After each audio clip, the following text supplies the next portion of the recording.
अस्सलामु अलैकुम वरहमतुल्लाहि वबरकातुहू। साथियों, आप देख रहे हैं रूहानी इल्म नक्शबंद चैनल। अगर आपने हमारे चैनल को अभी तक सब्सक्राइब नहीं किया तो सब्सक्राइब कर दें और बेल आइकन के बटन को प्रेस कर दें ताकि आने वाली वीडियो सबसे पहले आप तक पहुंच सके। साथियों, खैर आफियत से होंगे। आज हम आपको बताएंगे हरूफ के ख़ासा। इंसान की तबीयत 4 किस्मों पर तकसीम है और जिस्मानी इंसान में 4 अनासर से मरकब किया गया है, जिस तरह आतिश, बाद और आबी और ख़ाक। और ये 28 हरूफ चारों अनासर पर हुक्मरां हैं। गोया कि जिस्म इंसानी का तमाम हिस्सा इन 28 हरूफों के ताबे है। एक नक्शा तरतीब देकर हरूफ की खासियत के मुताबिक मैं आपको ये बताऊंगा कि हर हरूफ के मुतालिक किसका इलाज किस तरह किया जाता है।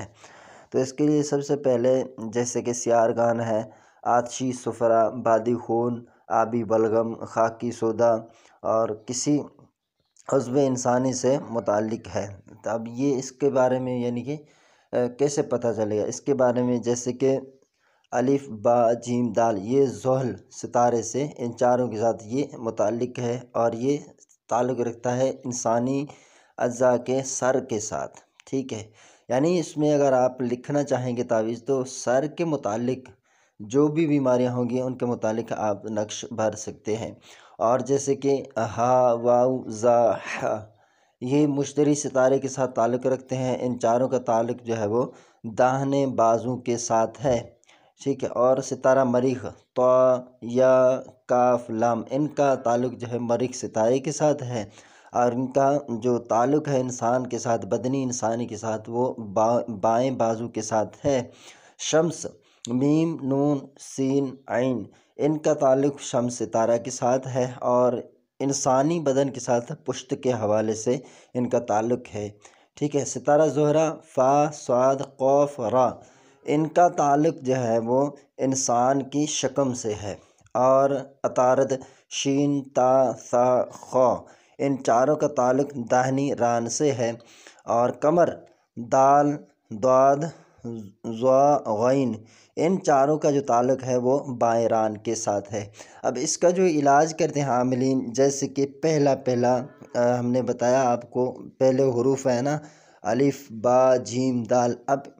अब इनके बारे में हम आपको बताएंगे कि ये कैसे इलाज किया जाता है। जैसे कि खुसूसन पागलपन के लिए तावीज़ लिखे जाते हैं, जुनून के लिए, बालों का गिरना इसके लिए, बाल खोरा और गंज, कमज़ोरी दिमाग, भूलना, कमज़ोरी हाफिज़ा, दर्द सर, दर्द कान, दर्द दांत, यानी कि इमराद चशम यानी आँखों का जो मसला है उसके लिए, आवाज़ का बंद होना, हलक के जो मसाइल हैं जैसे दर्द होना, यानी सर के जो मसाइल हैं ना, गर्दन से लेकर सर तक ये ऊपर है, उन सब के लिए ये नक्श लिखा जाता है और ये नक्श सात ज़ोहल में लिखी जाती है।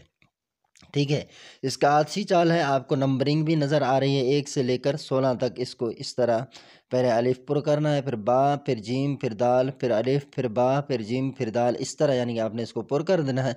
और ऊपर लिख देना है अजिब या इसराफील बेहक या अलिफ, फिर लिखना है अजिब या जिब्राइल बेहक या बेहक बा, और फिर लिखना है अजिब या मीकाइल बेहक दाल, फिर लिखना है अजिब या दरदाइलु बेहक दाल। तो इस तरह यानी आपने लिखकर उस मरीज़ को एक तावीज़ देना है गले में बांधने के लिए। और एक नक्श अगर चीनी के जो प्लेट हैं वो मिल जाए आपको, उस प्लेट पर लिख के इसको पिलाने के लिए दें। या तो इस तरह आप एक नक्श लिख कर उसको 11 दिन के हिसाब से, 7 दिन के हिसाब से पीने के लिए दें। और ये बहुत ही मुजरब और मुफीद तरीका है, इससे इंशाअल्लाह कोई भी मरीज़ आपके यहाँ से खाली नहीं जाएगा। लेकिन ये है दर्द सर वगैरह, यानी सर, गर्दन से लेकर सर तक जो मामला आता है उनके लिए है। अब नीचे के जो हैं जैसे कि दाहिने बाजू के एतबार से, बाएं बाजू के एतबार से, वो सारे इंशाल्लाह मैं आपको तरतीबवार सिखाऊंगा। अल्लाह ने चाहा तो आप इससे ज़रूर फ़ायदा उठाएंगे। अच्छा, 7 के हवाले से, 7 ज़ुहल, ये हफ्ते के दिन जो है सूरज निकलते ही पहला घंटा जो है ये ज़ुहल का है। और फिर इसी तरह अगर आप इसको दूसरे घंटे में लिखना चाहेंगे तो 6 घंटे गुजरने के बाद फिर ये आ जाएगा 7 ज़ुहल। और अगर आप इसको लिख रहे हैं इतवार के दिन, तो अब पहला घंटा जो है वो शम्स, दूसरा ज़ोहरा, तीसरा अतारद, चौथा कमर और पाँचवा जो घंटा होगा ये ज़ोहल का है, इसमें आप लिख सकते हैं। और इसी तरह अगर आप पीर के दिन लिखना चाह रहे हैं तो पहला घंटा जो है सितारा कमर का है, तो इस घंटे के बाद फिर दूसरा घंटा सितारा ज़ोहल का है, तो उसमें आप इसको लिख सकते हैं दूसरे घंटे में। और अगर मंगल के दिन लिखना चाहें तो फिर जैसे कि हमने शम्स से शुमार किया था, अब हम मरीख से मरीख, शम्स, ज़ोहरा, अतारद, कमर फिर ज़ोहल, यानी ये घंटा जो है ये आपने इसमें लिखना है मरीख यानी मंगल के दिन। और अगर आप इसको बुध के दिन लिखना चाहें तो पहला सितारा होगा सूरज निकलते ही, पहला सितारा अतारद, दूसरा कमर और तीसरा जो है ये सात ज़ोहल है, उसमें आप इसको लिख सकते हैं। और इसी तरह अगर आप इसको जुमरात के दिन लिखना चाह रहे हैं तो पहला घंटा जो है वो मुश्तरी है, और दूसरा मरीख, तीसरा शम्स और चौथा ज़ोहरा और पांचवा अतारद, छठा कमर और सातवां जो है ये सात ज़ोहल है। इसी तरह आप अगर जुम्मे के दिन लिखना चाह रहे हैं तो पहला घंटा सूरज निकलते ही जो पहला घंटा है वो है सितारा ज़ोहरा, फिर है अतारद, फिर है कमर, फिर ज़ोहल, यानी चौथे घंटे में आएगा। तो इसी तरह यानी आपने इस नक्श से फ़ायदा उठाना है। अल्हम्दुलिल्लाह मरीज़ के एतबार से मेरे पास जो भी कोई आता है बेफ़ज़्लिही ताला 100 के 100 लोग भी अगर मरीज़ों में से आए ना, अल्हम्दुलिल्लाह अज़्ज़ वजल अल्लाह ताला के एहसान से इन असबाब को इख्तियार करते हुए मेरे पास से कोई शख्स खाली नहीं गया। ये मैंने नहीं सुना कि उसको फ़ायदा ना हुआ हो। अल्लाह पाक आप सबको कामयाबी व कामरानी अता फ़रमाए। अगर नए आप हमारे चैनल पर तशरीफ़ लाए हैं तो आप पर लाज़िम है कि हमारे चैनल को सब्सक्राइब कर दें, आपको अमल की इजाज़त है।